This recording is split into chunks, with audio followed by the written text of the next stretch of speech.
ዕለተ ረቡዕ የረቡዕ ዋና ክንውኖች የክፋት ምክርና የፍቅር መስዋዕትነት ነው። በዚህ ታላቅ ዕለት የተፈጸሙት ድርጊቶች ሁለት ጽንፍ የሚቆሙ ናቸው። አንዱ የጥፋት መንገድ ሲሆን ሌላኛው ደግሞ የህይወት መንገድ ነው። እስቲ ሶስቱንም በተራ እንመልከት። አንደኛ የጥፋት መንገድ የሆነውን የካህናት አለቆች ምክር እንመልከት። በማቴዎስ ወንጌል ምዕራፍ 26 ቁጥር 3 ላይ በዚያን ጊዜ የካህናት አለቆች የሕዝቡም ሽማግሌዎች ቀያፋ በሚባለው በሊቀ ካህናቱ ግቢ ተሰበሰቡ፣ ኢየሱስንም በተንኮል አስይዘው ሊገድሉት ተማከሩ ይለናል። የረቡዕ ዕለት የመጀመሪያው ገጽታ የሚከፈተው በጨለማው የክፋት ምክር ነው። የካህናት አለቆች፣ ጸሐፎችና የሕዝብ ሽማግሌዎች የእግዚአብሔርን ሕግ እናውቃለን የሚሉት መሪዎች የሕይወትን ጌታ ለማጥፋት በአንድነት ተሰበሰቡ። በግብረ ሕማማት መጽሐፍ ላይ አባቶቻችን ይህንን የክፋት ምክር ሲገልጹ በመዝሙረ ዳዊት ምዕራፍ 2 ቁጥር 1 ላይ አሕዛብ ለምን ያጉረመርማሉ?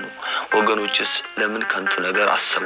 የምድር ነገሥታት ተነሱ፣ ገዢዎችም በእግዚአብሔርና በመሲሁ ላይ አብረው ተማከሩ ብሎ የተነበየው ትንቢት የተፈጸመበት ዕለት እንደሆነ ያስተምሩናል። ምክራቸው በበዓል ቀን አንያዘው፣ ሕዝቡ እንዳይነሳብን የሚል ነበር። ይህ የሚያሳየው እግዚአብሔርን ሳይሆን ሰውን ወይም ሕዝቡን እንደሚፈሩ ነው። በውስጣቸው ያለው የቅናት በሽታ አእምሯቸውን አሳውሮታል። ፈዋሹ ሐኪምን ለመግደል አነሳስቷቸዋል። ታላቁ ሊቅ ቅዱስ ዮሐንስ አፈወርቅ ይህንን ሲያብራራ እንዲህ ይላል። እነርሱ በበዓል ቀን እንዳይሆን ይሉ ነበር፣ ጌታችን ግን በበዓል ቀን ወይም በፋሲካ እንዲሆን ፈቀደ። ምክንያቱም እርሱ እውነተኛው የፋሲካ በግ ሆኖ ለዓለም ሁሉ ቤዛ ሊሆን መጥቷልና ይለናል።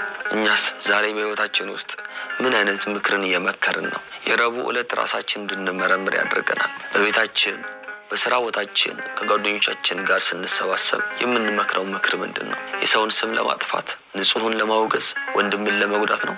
በአጠቃላይ የምንመክረው ምክር የሐሜትና የተንኮል ምክር ከሆነ የዚያ የቀያፋ ግቢ የክፋት ምክር ተካፋይ ያደርገናል። ብዙ ጊዜ እኛ እኮ እንደ አይሁድ ጌታን አልሰቀልነውም ብለን እናስብ ይሆናል። ነገር ግን አባቶቻችን እንደሚያስተምሩን በወንድማችን ላይ ክፉ ስንመክር፣ በሰው ላይ ጉድጓድ ስንቆፍር እኛም ሳናውቀው ክርስቶስን ዳግም እየሰቀልነው እንደሆነ ነው የሚያስተምሩን። ስለዚህ ይህ ዕለተ ምክር ከክፉዎች ሸንጎ ራሳችንን እንድናርቅና ልባችንን ለመልካም ሐሳብ ብቻ ክፍት እንድናደርግ በጥብቅ ይመክረናል፣ ያስተምረናል። ሁለተኛው የይሁዳ ክህደትና የስስት ድርድር ወይም የ30 ብር ውል ነው። በማቴዎስ ወንጌል ምዕራፍ 26 ቁጥር 14 ላይ እንደምናገኘው በዚያን ጊዜ የአስቆሮቱ ይሁዳ የሚባለው ከ12ቱ አንዱ ወደ ካህናት አለቆች ሄዶ ምን ልትሰጡኝ ትወዳላችሁ? እኔ አሳልፌ እሰጣችኋለሁ አላቸው። እነርሱም 30 ብር መዘኑለት ይላል። ከረቡዕ ክንውኖች ሁሉ እጅግ ልብ የሚሰብረው ይህ የይሁዳ ተግባር ነው።